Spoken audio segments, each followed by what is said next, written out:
Quick question, are the voices that you listen to the most helping you to trust in God more or to doubt him? In Matthew 9, we read about two blind men who were healed by Jesus. Now, I know that we can often rush over that, but picture the scene with me for a few moments. You have these two men who were blind for only God knows how long. These guys literally could not see. So let me ask you this. If they were blind and could not see, then how could they be so sure that the person they were now following after was a real and proven miracle worker and not just some fraud or impersonator? How were they able to verify that for themselves? How could they be so sure that this was the person that people had been talking about, working miracles in all sorts of other people? And even more importantly, how could they be so sure that this man was capable of making blind men see? You see, they couldn't see, but they could still hear.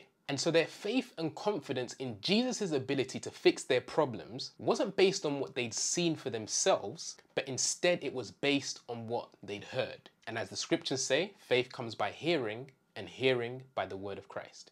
So maybe they'd heard about the woman with the issue of blood who'd been healed not long before this very moment.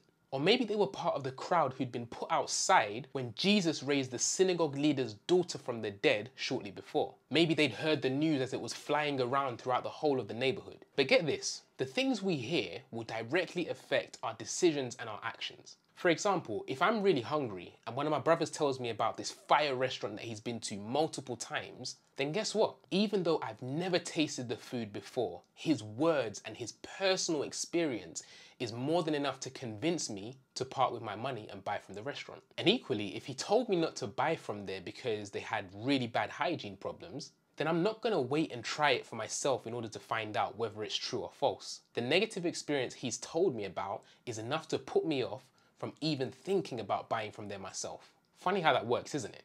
Now, what and who are you listening to when it comes to your areas of weaknesses, disadvantages, and the issues you may face in your life? Because faith isn't the only thing that comes by hearing. Unbelief can come by hearing too.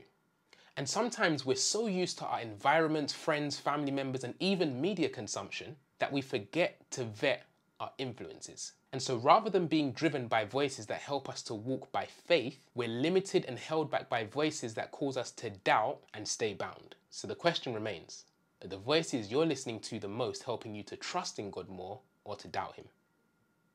Peace.